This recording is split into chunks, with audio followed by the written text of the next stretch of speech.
Yo, what up? It's Darius, and welcome back to the SQL Server Series.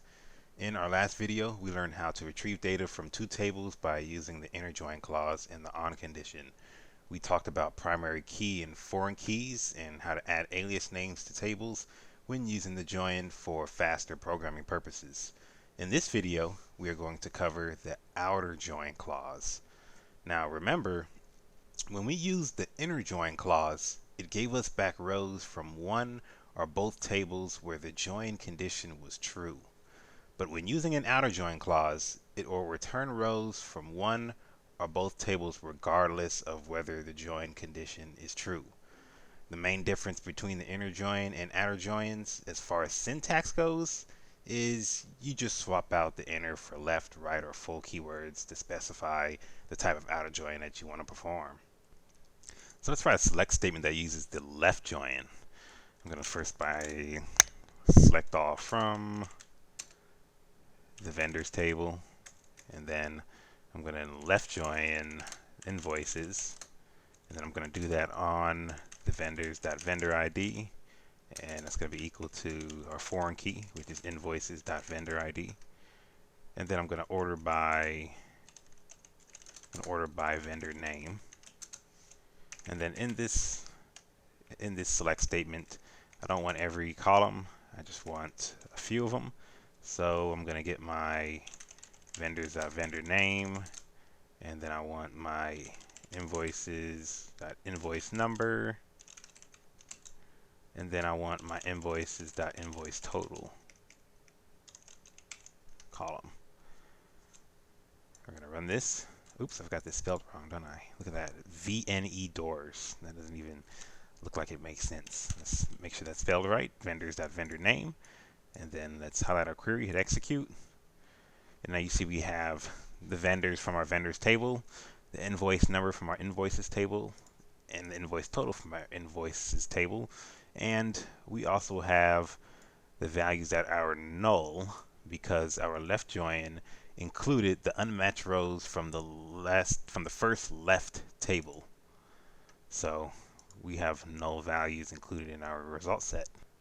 If we swap out our left join and use a right join instead, and then run our query, now you see instead of getting all the unmatched rows from the left table, now we've got all the unmatched rows from the right table, changing up our result set here. And instead of us having null values from the left table, which would be our vendors table in this case, now our right table, which is invoices, is giving us the data that we probably were looking for in the first place.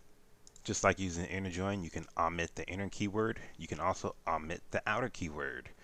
If we go in front of right, we can put outer in front of it, indicating that it's a right outer join. And we can run our query, and we get the same result set, and the same thing works for the left join. Whoops, that doesn't look right. It should be left outer join. And that is the syntax. And then you run that. And now you see our null values are back because we're getting all the data from the left table. So now I want to go a little bit off topic here. I know we're talking about joins, but I want to cross paths here just a little bit, and I want to show you how to access tables from a different database in your queries by specifying the database name in your server. So let's say that I wanted to access the data from the examples database here. Well, then I would do select all from, and then first I'll specify the database name, which is examples, and then I'm going to do .dbo, which is database object, and then I'm going to do .employees, and then I can run that query, and now I've got data from the employees table from the examples database, specifying the dot separator in between the two, and that it is a database object that I am acquiring.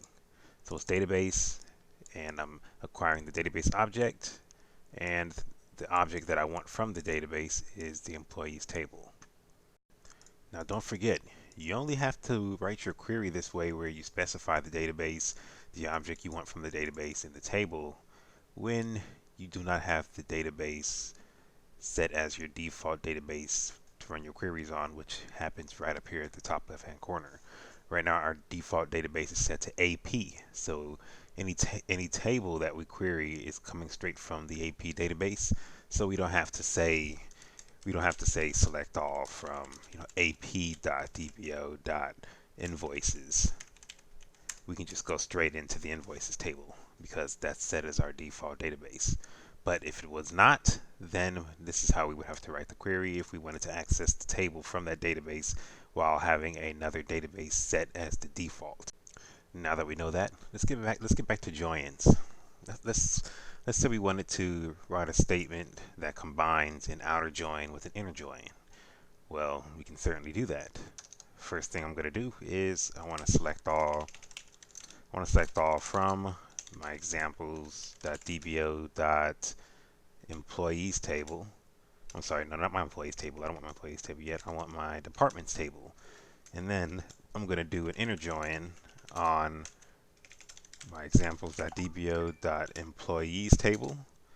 And you know what? I want to give it an alias name for these two. I'm going to give my employees table the alias of an E and my departments the alias of a D because I don't want to have to rewrite all this here. I want to make it easier for myself right now. And then I'm going to do this on departments.department number. I'm going to set that equal to my employee.department number. And then now I'm going to do my outer join. So I'm going to do a left join. I'm going to left join examples.dbl.projects. And I'm going to give that an alias also. I'm just going to put P there. And then I'm going to do this on E.employee ID. I'm going to set that equal to P.employee ID. And to close this query out, I'm going to order by the department name. We're going to run that query. And now you see here we've taken the departments table and we've done an inner join to the employees table from the examples database. And then we did a left join on the projects table here so that way we could get the rows from the left on that table here. So we've got 3 tables here and we just did 2 joins that combined an outer and an inner join while accessing data from a database other than the default database that we have set here in our query window. So that is all for this video. In the next video, we are going to talk about cross joins in the union clause and how they can be used to retrieve data from 2 or more tables. So thank you for watching. If you are interested in the next video, head over to database-tutorials.com. Please don't forget to subscribe to my YouTube channel, hit the like button on this video if you enjoy it, and see you next time.